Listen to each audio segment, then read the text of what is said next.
할렐루야. 네, 새해가 시작되고 뭔가 기대가 있는 2018년 한 해입니다. 특별히 저희들 영혼구원이라고 하는 큰 주제를 가지고 세 가지의 목표를 제시하고 또 그 목표에 따라서 이제 새벽 하루씩 말씀을 듣고 있습니다. 부천동안교회가 올해는 성장하는 한 해가 되기를 원합니다. 자라나는 한 해가 되기를 원합니다. 세 가지로 자라나는 교회가 되기를 원하는데요, 첫 번째는 깊게 자라나는 교회, 깊게 자라나는 성도. 어떻게 깊게 자라날 것인가? 각 성도들이 말씀, 성서 일과를 통해서 각자의 묵상과 기도 생활을 통해서 깊게 자라나는, 말씀과 기도로 깊게 자라나는 성도가 되기를 간절히 축원합니다. 두 번째입니다. 두 번째는 어제 나누었던 말씀입니다. 특별히 올 한 해 부천동강교회는 조금 더 우리가 최선을 다하려고 했지만 여전히 더 성장하고 자라나야 될 부분인 구역 혹은 소그룹, 오이코스, 이 영적 교제를 통해서 작게 자라가는 오이코스, 교회가 겉으로만 커지는 것이 아니라 작게, 디테일하게, 조금 더 세부적으로, 조금 더 긴밀하게, 친밀하게 사랑하는 영적 교제를 통해서 자라나는 오이코스, 이와 같은 아름다운 소그룹이 되어서 현재 있는 231개의 구역이, 231개의 오이코스가 단단한 셀처럼 만들어지는 은혜가 있기를 예수님의 이름으로 간절히 축원합니다. 세 번째입니다. 오늘 세 번째 주제는 크게입니다. Grow big, 크게 자라는 교회인데 어떻게 교회가 자라나는가? 복음 전도로 자라나는 교회입니다. 한번 따라해 보시길 바랍니다. 복음 전도로 자라나는 교회, 복음 전도로 자라나는 교회. 한 번 더 하겠습니다. 복음 전도로 자라나는 교회. 아멘. 우리가 선포한 목표대로 우리가 함께 기도하며 성령받아 일할 때 이렇게 이루어질 줄로 믿습니다. 오늘 말씀은 송구영신 예배 때 함께 읽었던 말씀입니다. 그리고 올해 이 표를 세우는데 가장 저에게 어떤 중심이 되었던 말씀입니다. 그 말씀을 가지고 함께 좀 은혜를 나누려고 합니다. 어떻게 하면 교회가 자라날 수 있을까? 성장할 수 있을까? 어떻게 하면 될까요, 여러분? 어떻게 하면 교회가 이렇게 성장할 수 있습니까? 보통 교회들은 교회마다 그 라이프 사이클이 있습니다. 곧 그 주기가 있습니다. 우리 인생에도 주기가 있지 않습니까?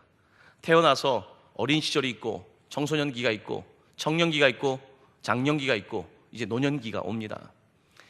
모든 인생은 주기라는 것이 있습니다. 1년도 주기가 있고, 그 달에도 주기가 있는 것이고, 인생 전체에 주기가 있는 것입니다. 교회는 예수 그리스도께서 몸이라고 말씀해 주셨습니다. 우리 몸, 그리스도의 머리를 중심으로 한 이 몸에도, 교회도 주기가 있습니다.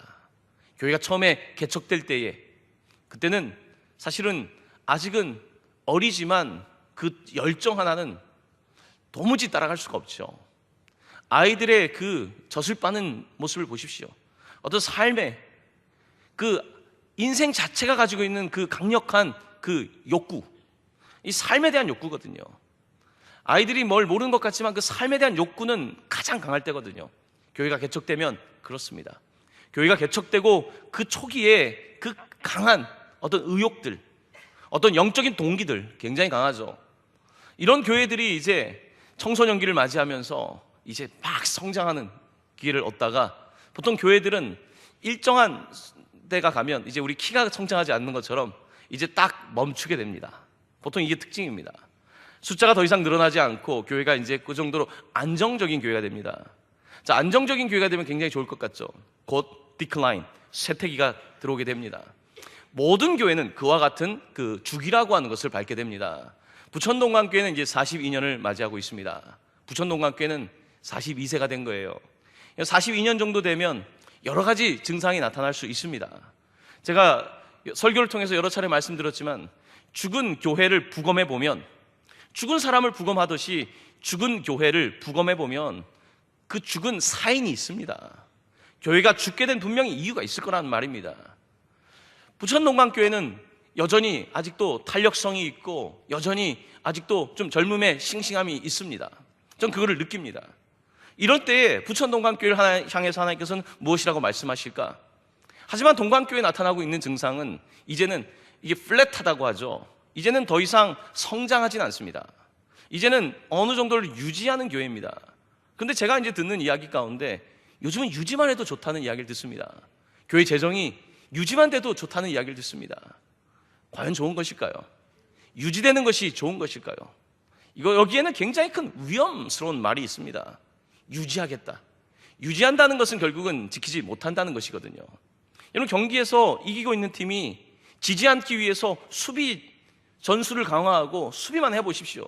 한 골 먹게 됩니다. 그러면서 결국은 경기를 질 가능성이 있게 된 것입니다.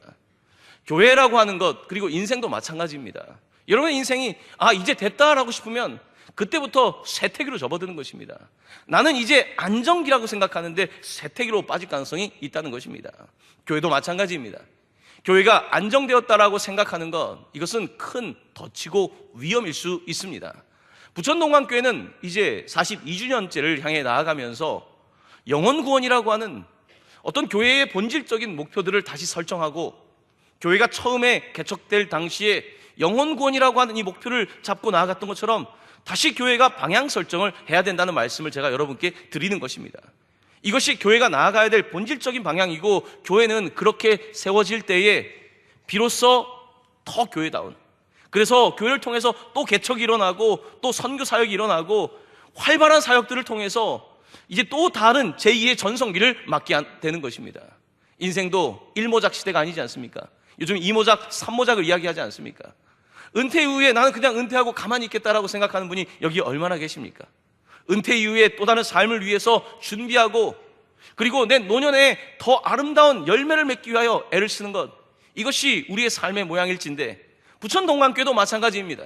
이제 중년의 때를 맞이해서 성숙한 느낌도 있습니다. 참 좋습니다. 아름다운 중년의 모습을 살아갈 수 있는 좋은 여건들이 있습니다. 하지만 그 중년이 안정적인 중년으로 끝난다면 그것은 교회의 본질을 잃어버리는 것입니다. 그러므로 오늘 우리는 교회가 처음 생겼을 때 당시인 예루살렘 교회의 이야기를 통해서, 사도행전의 이야기를 통해서 다시 우리가 가야 될 본질적인 방향성에 관해서 놓치지 않고 바라보아야 되는 것입니다. 자, 오늘 우리가 함께 읽은 말씀은 어떻게 시작되고 있는지 함께 보시기를 바라는데요, 43절 말씀 우리 한번 같이 봉독하기를 원합니다. 시작. 사람마다 두려워하는데 사도들로 말미암아 기사와 표적이 많이 나타나니. 아멘. 첫 번째입니다. 놀라운 일은 이 사도들이 모여서 굉장히 놀라운 역할을 하고 있는 것을 보게 됩니다. 사도는 누굽니까? 12사도죠. 12명의 제자들을 12사도라고 부릅니다. 자, 성경에는 제자라고 하는 단어가 등장하고 사도라고 하는 단어가 등장합니다. 자, 제자는 배우는 학생을 제자라고 하죠. 여러분, 학생이 배우고 계속 배우기만 하는 제자로 끝나면 됩니까? 아니죠. 제자가 되고 나면 그 다음 뭐가 돼야 됩니까? 사도가 돼야 되는 것입니다. 사도란 무슨 뜻입니까? 보내심을 받았다는 뜻입니다. 보내심을 받은 사람들이 바로 사도입니다. 제자, 배우는 걸로 끝나고 계속 교회에서 배우기만 하는 것이 아니라 사도가 되는 것입니다. 특별히 오늘 우리가 누가가 쓴 사도행전을 읽고 있는데요, 누가는 사도라고 하는 말을 좋아합니다. 이 의사 누가, 이 복음서를 기록한 누가는 이 사도라는 말을 좋아하는데요, 누가복음 6장에 사도라고 하는 단어가 등장합니다. 누가복음 6장에는 예수님께서 12제자를 부르셨다 하면서 12제자의 이름을 부르는데 12의 제자라고 부르지 않고 12사도라는 표현을 사용하고 있는 것을 보게 됩니다. 누가에게 12명은 사도인 것입니다. 누가는 이방 사람입니다. 누가는 이방 사람으로서 누가의 관심은 어떻게 예수라고 하는 이 사건이, 예수라고 하는 분을 통하여 일어난 이 복음의 사건이 예루살렘을 중심으로 해서 유대와 사마리아와 땅끝까지 이렇게 전파되게 되었을까? 누가는 이게 너무 놀랍다는 것입니다. 나 같은 이방인이 어떻게 구원을 받게 되었을까? 누가는 여기에 놀라움을 금치 못하고 있는 것입니다. 그러므로 누가는 굉장히 선교적인 형태의 지금 복음서를 우리에게 전하고 있습니다. 선교적인 유대를 넘어서서 이 이방 땅까지, 열방까지 전파되고 있는 이 놀라운 복음. 그래서 누가복음과 사도행전을 함께 기록하면서 그는 교회의 역사를 추적하고 있는데, 그는 사도라고 하는 단어를 중요하게 사용하고 있는 것입니다. 12명의 제자라고 하는 표현이 아니라 12명의 사도, 12명의 부르심을 받은 사람들을 통하여 어떻게 곳곳에서 복음 사역이 일어나고 있는지. 자, 오늘 그런데 사도행전은 우리가 앞에 부분을 읽지 않았지만 12사도 가운데 한 명이 사라지게 되었습니다. 사라지게 된 이유는 그는 스스로 목숨을 포기하게 된 것입니다. 그의 이름은 바로 가룟 유다입니다. 가룟 유다는 예수님을 은 30에 팔았을 뿐만 아니라 자기 자신이 스스로의 목숨을 포기하고 말았습니다. 그도 하나님의 구원받을 기회가 있었지만 그 기회를 놓치게 되었던 것입니다. 자, 사도행전은 놀랍게도 이 12명 가운데 사라진 가룟 유다를 대신할 사람을 뽑았다고 말합니다. 그냥 투표로 뽑은 것이 아니라 제비뽑기로. 누가 뽑혔습니까? 마띠아라고 하는 사람이 뽑혔다는 것입니다. 사도행전은 초반부에 예루살렘에서 이들이 12명의 사도를, 그러니까 11명을 12명으로 채웠다는 사실을 굉장히 중요하게 설명하고 있는 것을 보게 됩니다. 자, 오늘 누가는, 성경은 우리에게 무엇을 전하려고 하는 것일까요? 바로 12지파, 하나님의 그 온전하심, 12지파를 세우시고 12사도를 통해서 구석구석까지 온전하게 일하시는 하나님의 구원의 역사를 강조하고 있는 것입니다. 그래서 12사도가 채워졌다는 것입니다. 이 12명의 사도가 채워졌을 때, 이 말은 성령 하나님께서 온전히 일하시며 이들의 교회가 정말로 복음 중심의 교회가 되었을 때에 엄청난 일이 벌어졌다는 것입니다. 자, 사도행전은 이 12명이 이제 만들어지고 나서 120명이 또 마가의 다락방에 모였다고 말합니다. 확장되어가는 하나님의 나라를 보여주는 거죠. 12명에서 120명으로 하나님의 나라가 확장되고 있음을 말하는데, 12명이 120명으로 마가의 다락방, 바로 예루살렘에서. 제가 올해 이스라엘 갔을 때 제가 여러분께 영상을 하나 보내드렸죠. 마가의 다락방 앞에서. 바로 그곳입니다. 예루살렘의 마가의 다락방에서 120명이 조금 더 확장된 숫자가 모여서 기도할 때에 호련히 성령이 임하시고 불의 혀 같은 성령이 각 사람 위에 임하며 그들이 서로 방언을 말하며, 주변에서 온 사람들이 도대체 이게 무슨 일인가? 이 대낮에 왜 사람들이 술에 취해 있는가? 아, 사람들이 새 술에 취했구나. 어떤 술에? 성령에 취했구나. 이와 같은 사실들이 전파되기 시작하면서 사도행전은 놀랍게도 그 당시에 방언의 사건뿐만 아니라 그 방언을 알아들을 수 있던 사람들이 전국에서, 전 세계에서 와서 함께 있었다고 말하고 있습니다. 누가의 관심은 선교적 교회입니다. 누가의 관심은 12제자가 12사도가 되고 120명이 되고 120명이 함께 모여 기도할 때에 방언 사건이 있었고, 방언 사건을 듣는 전 세계에서 온 사람들이 있어서 그들이 나아가서 벌써 교회를 세우는 근간이 되기 시작했다는 이야기를 오늘 우리에게 전하고 싶은 것입니다. 자, 사도들이 함께 모여 있을 때에 어떤 일이 벌어졌을까? 42절 말씀은 이렇게, 43절은 이렇게 말합니다. 사도들로 말미암아 기사와 표적이 많이 나타났다는 것입니다. 여러분, 개척교회의 특징 가운데 하나, 특별히 지금 전 세계로 따지면 남반구, 아프리카와 남아메리카 쪽, 이쪽에 주로 나타나고 있는 현상들이 뭡니까? 표적과 기사가 나타난다는 것입니다. 교회 가운데서 우리나라에도 처음에 복음이 들어오고 표적과 기사가 많이 나타났습니다. 병든 사람이 낫고 귀신이 떠나가고 이런 일들이 참 많이 일어납니다. 그러면서 그 나라에 복음의 문이 억지로 열리는 게 아니라 어쩔 수 없이 열리는 거예요. 왜냐하면 사람들이 표적과 기사를 보니까, 삶이 달라지는 걸 보니까, 병자가 낫는 것을 보니까 사람들은 그때의 성령께서 강력하게 역사하실 때에 그와 같은 일들을 경험하게 되는 것입니다. 한국 교회가 오늘 있기까지 여러 가지 일이 있겠지만 분명한 것은 사도들을 통하여, 집회를 통하여, 말씀을 통하여 기적과 표적이 나타났던 것입니다. 기사와 표적이 나타나니까 사람들이 모인 거죠. 그냥 모이진 않죠. 여러분, 오늘날 우리 이 시대에 사람들이 교회에 더 모이기 위해서는 무슨 일이 나타나면 될까요? 똑같습니다. 부천동강교회에 병자가 나섰다. 부천동강교회에서 안진뱅이가 일어났다. 부천동강교회에 죽기 일보 직전에 자살을 생각했던 사람이 완전히 달라졌다. 부천동강교회에 알코올 중독이 회복되었다. 사람들은 결국은 실증적인 것을 따지지 않습니까?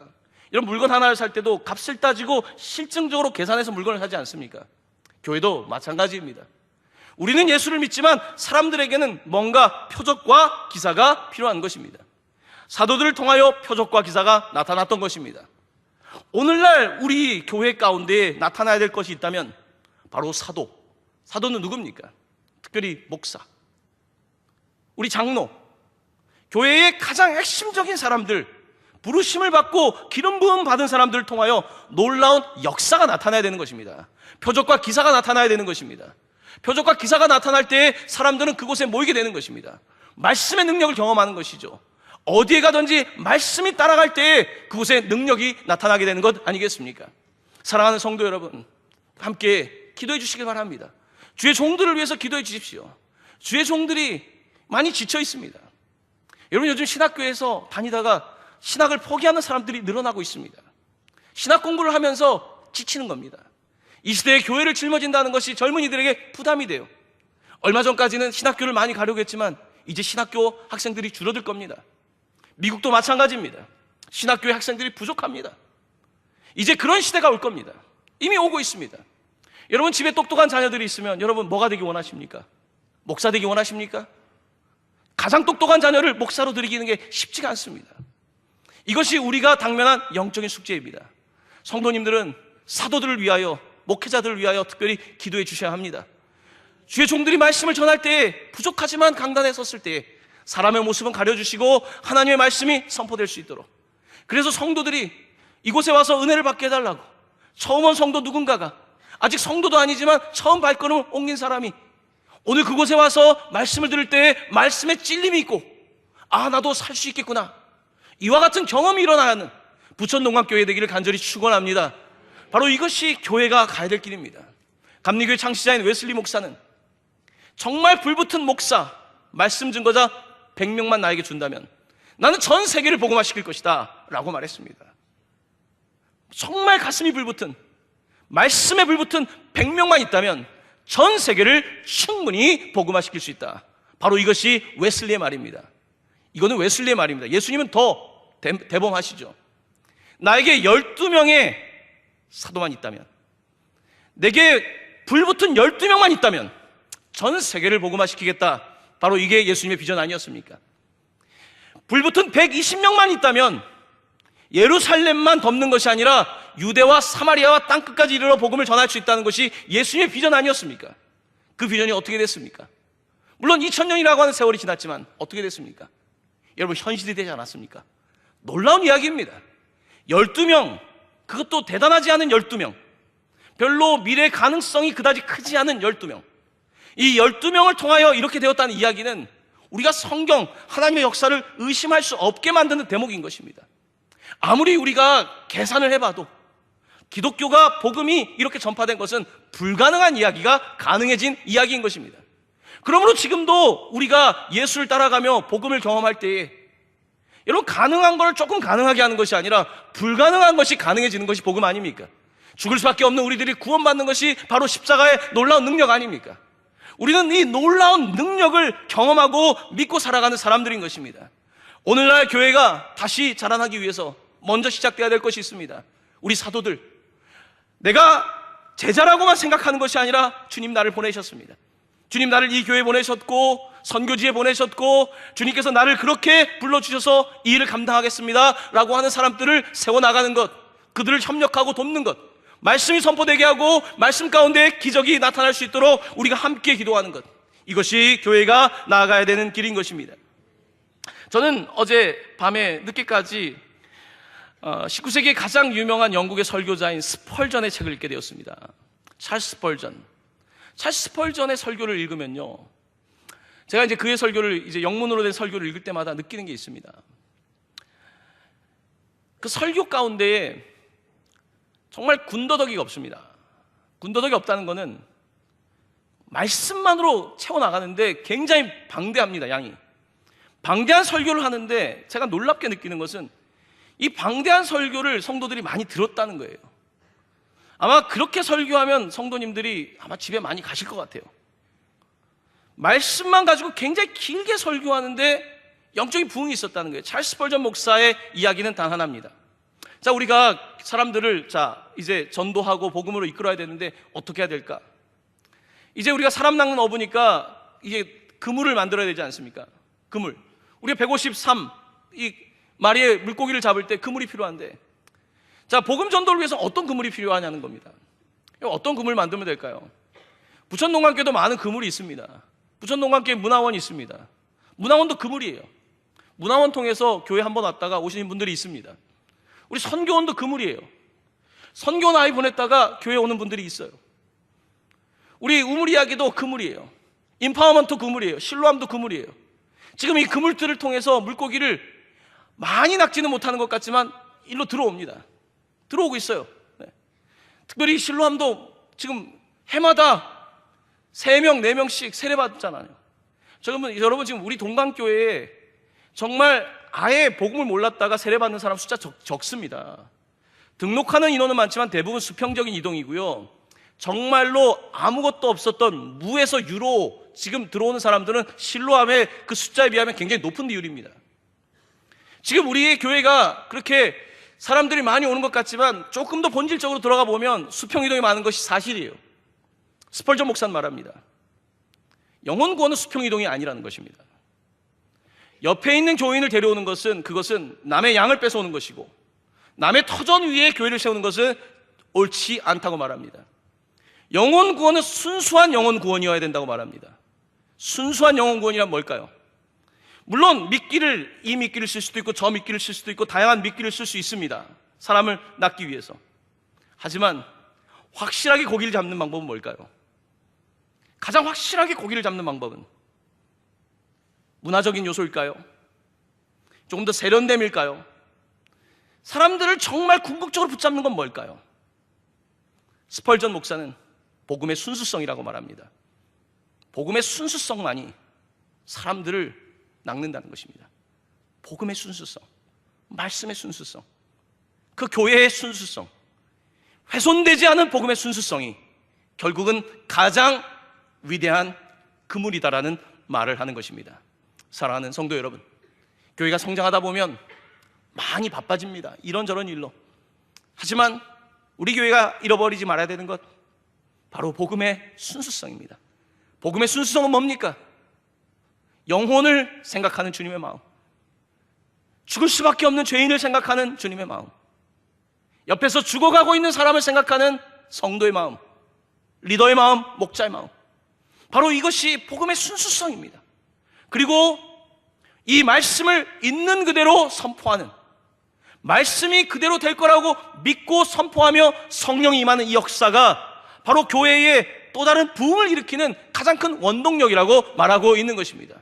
사랑하는 성도 여러분, 부천동강교회가 순수성을 잃지 않는 교회가 되기를 간절히 축원합니다. 복음의 순수성을 잃지 않는 교회, 복음의 순수성을 잃지 않는 우리 성도들, 복음의 순수성을 잃지 않는 사도, 목사가 있고 장로가 있는 교회, 흔들 수 없는 교회인 것입니다. 사람들은 그런 교회를 찾고 있습니다. 지금도 길을 잃어버린 사람들이 너무나 많습니다. 교회를 찾고 있습니다. 우리 교회 여러분 새신자 오시는 분들 보통 10군데는 가봤답니다. 요즘 교회 함부로 등록하지 않습니다. 가서 보고, 우리 교회도 1년 다녀보고, 이 교회가 어떤 교회인가, 그럼 이 교회가 어떤 교회인가 할 때 뭘 묻겠습니까? 등록 카드를 내는 근본적인 이유가 뭐겠습니까? 아직 믿음이 없는 사람은 그냥 아이의 교육을 위해서 낼 수도 있고요, 그냥 위치가 가까워서 낼 수도 있고요, 다양한 이유 때문에 있지만 가장 근본적인 이유는 바로 부천동강교회에 왔을 때에 하나님의 복음의 순수성을 볼 때에 바로 이 교회가 내 교회다라고 믿고 함께 신앙생활을 시작하게 되는 것입니다. 그러므로 다른 사역들이 100가지, 1000가지가 다 좋다고 할지라도 살아있는 하나님의 말씀의 사역이 중단된다면, 하나님의 강단의 예배 이 능력이 사라지기 시작한다면 그것은 펠로십, 교제로 끝나게 되는 것입니다. 날마다 사도들이 함께 모여서 놀라운 역사가 일어나는 부천동강교회 되기를 예수님의 이름으로 간절히 축원합니다. 그렇습니다. 오늘 말씀은 우리 가운데 계속해서 성령의 역사를 보여줍니다. 여러분, 우리가 영혼 구원이라는 표현을 제시했는데요, 이 영혼 구원이라고 하는 것이, 여러분 우리가 지금 오늘 예배를 드리고 다 바깥에 나가서 전도를 한다고 합시다. 여러분, 내 힘으로 전도 한 명 할 수 있을 것 같습니까? 전도라고 하는 것은 내 힘으로 할 수 있는 게 아닙니다.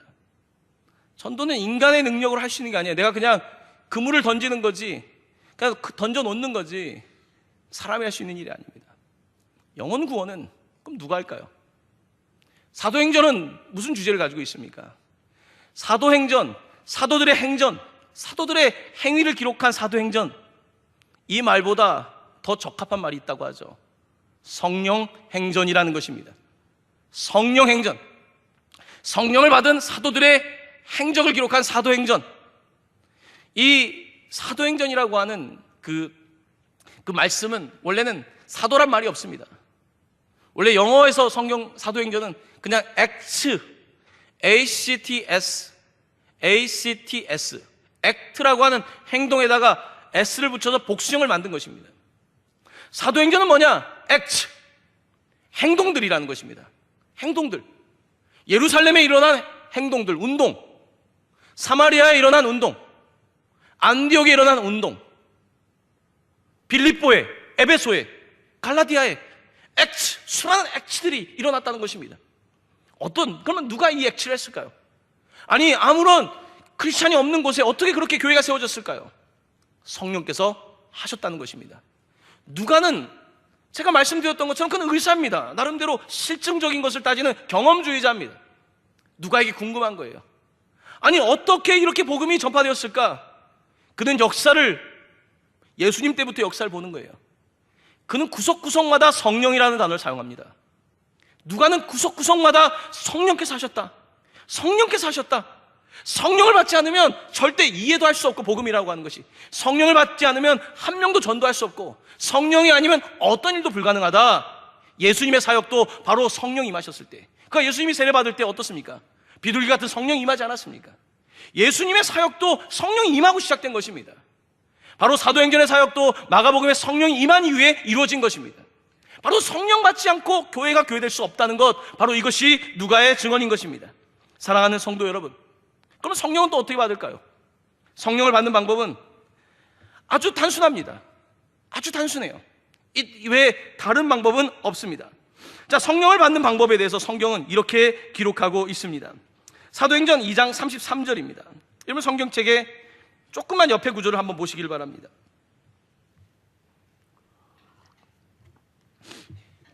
이 말씀 우리 함께 한 목소리로 봉독합니다. 시작.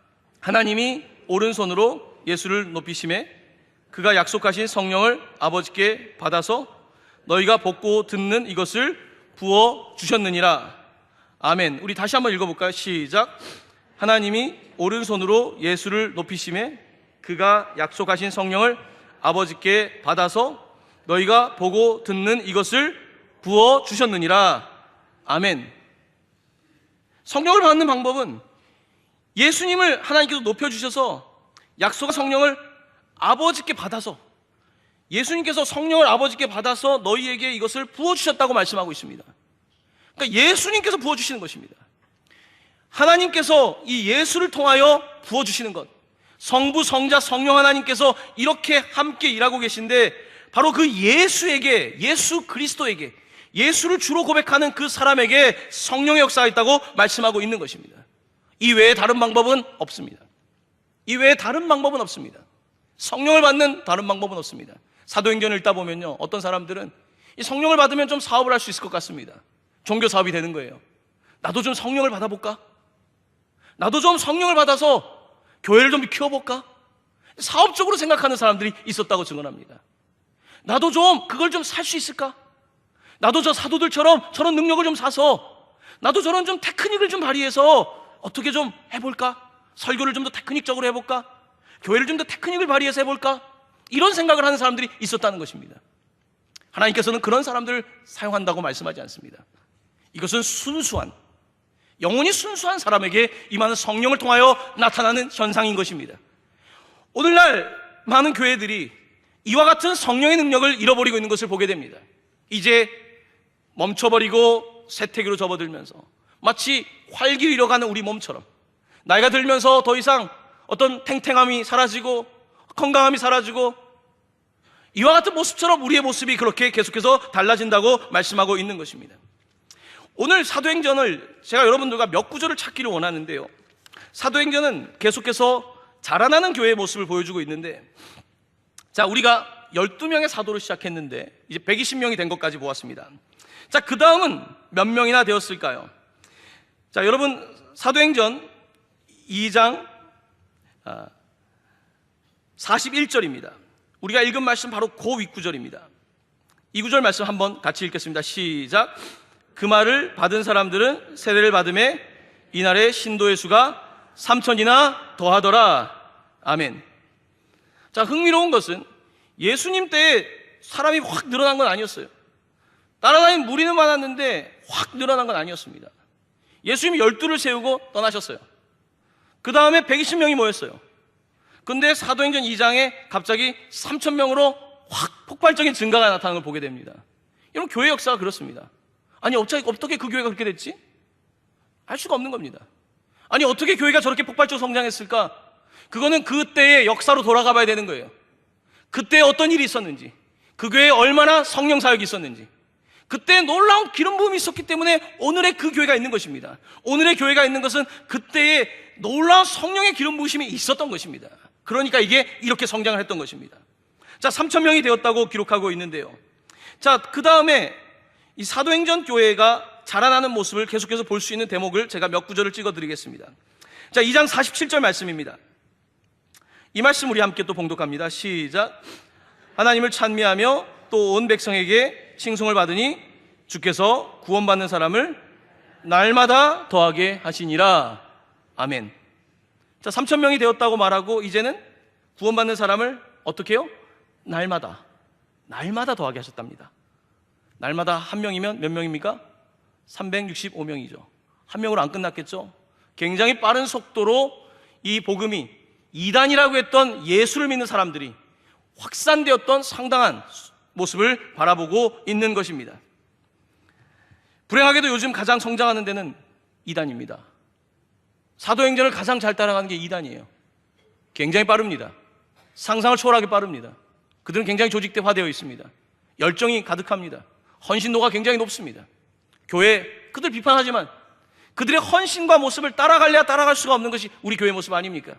세련된 것 같고 뭔가 지적인 것 같고 뭔가 교회 다녀도 뭔가 무식해 보이지 않고 사람들은 그런 교회를 찾거든요.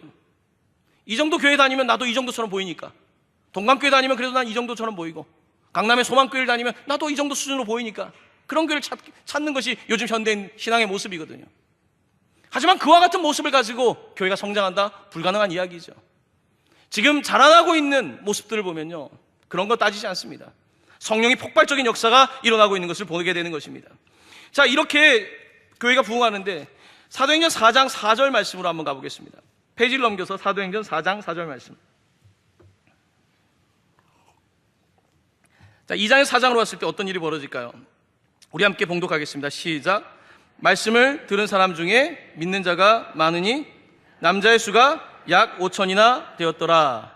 아멘. 어제 우리가 오병이어에 대해서 했는데요, 남자의 숫자가 5,000이면 여자와 아이들 합치면 10,000명이 넘는 숫자가 되겠죠. 조금 전에 2장에서 3,000명이었는데 지금 10,000명이 넘는 교인으로 성장하고 있는 사도행전의 모습을 보여줍니다. 자, 그러면서 이제 여러 군데 다른 지역에도 교회가 생겨나지만 도대체 예루살렘에는 성도가 얼마나 있었을까? 궁금하지 않습니까? 12명으로 시작돼서 120명, 3,000명, 10,000명 이상이 된 교회가 어느 정도까지 성장했을까? 우리는 그 흔적을 찾아볼 수가 있습니다. 사도행전 21장으로 넘어가 보시길 바랍니다. 사도행전 21장 20절 말씀입니다.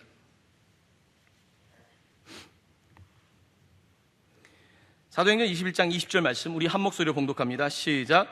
그들이 듣고 하나님께 영광을 돌리고 바울더러 이르되 형제여 그대도 보는 바에 유대인 중에 믿는 자 수만 명이 있으니 다 율법의 열성을 가진 자라. 아멘. 자, 사도행전 이제 20장까지 넘어오니까 수만 명이라고 기록하고 있습니다. 학자들은 정확히 몇만 명인지에 대해서 의구심을 갖고 있습니다. 많은 이야기를 들어보면 아마 5만 명? 이렇게 되지 않았을까? 6만 명? 이런 이야기를 합니다. 자, 그러면 당시 예루살렘의 인구는 몇 명이었을까? 당시 예루살렘 인구는 몇 명이었을까? 학자들의 추정은 약 20만 명이었을 거라고 말합니다.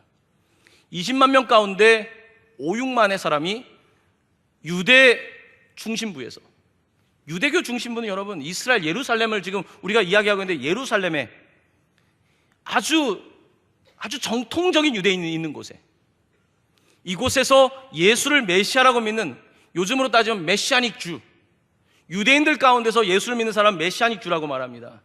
이들의 숫자가 20만 명 가운데 5, 6만에 이르렀다. 25%, 30%에 이르렀다라고 추정을 합니다. 놀라운 일이죠. 물론 안디옥, 여러 다른 로마 이런 곳이 기독교화되는 것이 쉽지 않죠. 그렇지만 예루살렘이 이렇게 복음으로 바뀌는 거 쉽지가 않습니다. 예루살렘과 유대와 사마리아와 땅끝, 그리고 이 누가는 땅끝에 대한 마음이 있는 것입니다. 땅끝. 그래서 땅끝까지 복음을 전하는 이 스토리를 끝내고 싶지 않은 것입니다. 그 사도행전 마지막 28장을 가면 그의 마감 처리가 조금 그렇습니다. 마감 처리가 어떻게 끝나고 있을까요? 여러분, 사도행전 28장 한번 가보시길 바랍니다. 바울이 감옥 혹은 셋집, 구류 상태였기 때문에 셋집에 머물러 있으면서 그가 했던 모습입니다. 사도행전 28장 30절에서 31절 말씀, 우리 함께 이 말씀 한 목소리로 봉독합니다. 시작.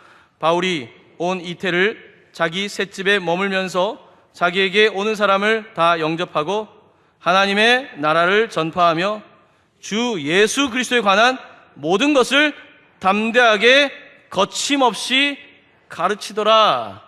아멘. 마감이 그렇지 않습니까? 사도행전의 끝은 바울이 감옥에서 2년 동안 있으면서, 구류 상태에 있으면서, 주제는 단순합니다.